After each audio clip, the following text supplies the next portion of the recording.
அட, கிருஷ்ணர் மறைத்து வைத்த அபிஜித் நட்சத்திரம். இதன் பின்னணியில் உள்ள ரகசியம் என்ன தெரியுமா? அபிஜித் நட்சத்திரம் அதிர்ஷ்டத்தை அள்ளி தரக்கூடிய நட்சத்திரமாக உள்ளது. இந்த நட்சத்திரம் ஒரு குறிப்பிட்ட நேரத்தில் மட்டுமே வானில் தோன்றும். இது ஒரு சுப நட்சத்திரமாக கருதப்படுவதால் அந்த நேரத்தில் செய்யப்படும் செயல்கள் அனைத்தும் வெற்றியை தேடித்தரும் என நம்பப்படுகிறது. அபிஜித் நட்சத்திரம் என்பது 27 நட்சத்திரங்களுக்கு பிறகு வரும் 28வது நட்சத்திரம் ஆகும்.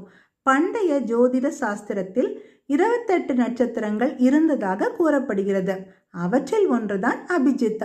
இவை பெரும்பாலும் பகல் 11:45 முதல் 12:30 வரை உள்ள நேரத்தை அபிஜித் முகூர்த்தம் என்பார்கள்.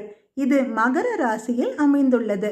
உத்திராடத்தின் கடைசி பாதத்தையும் திருவோணத்தின் முதல் பாதத்தையும் உள்ளடக்கியது. இது கிருஷ்ண பரமாத்மாவின் தலையில் இருக்கக்கூடிய மயில் இறகு என்கிறது மகாபாரதம்.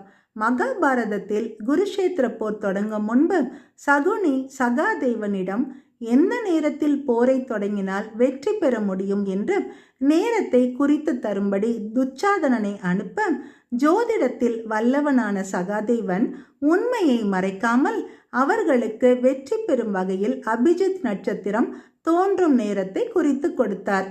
இதை கண்ட கிருஷ்ணர் அந்த நட்சத்திரத்தில் கௌரவர்கள் போரை தொடங்கினால் அவர்கள் வெற்றி பெற்று விடுவார்கள் என்பதால் வானிலிருந்து அபிஜித் நட்சத்திரத்தை எடுத்து தன் மயிலிறகில் மறைத்து வைத்து கொண்டதாகவும், மறுநாள் போர் தொடங்கும் வேளையில் இந்த நட்சத்திரத்தின் பலன் இல்லாமல் போகவே கௌரவர்கள் போரில் தோற்று போனார்கள் என்றும் மகாபாரதம் கூறுகிறது.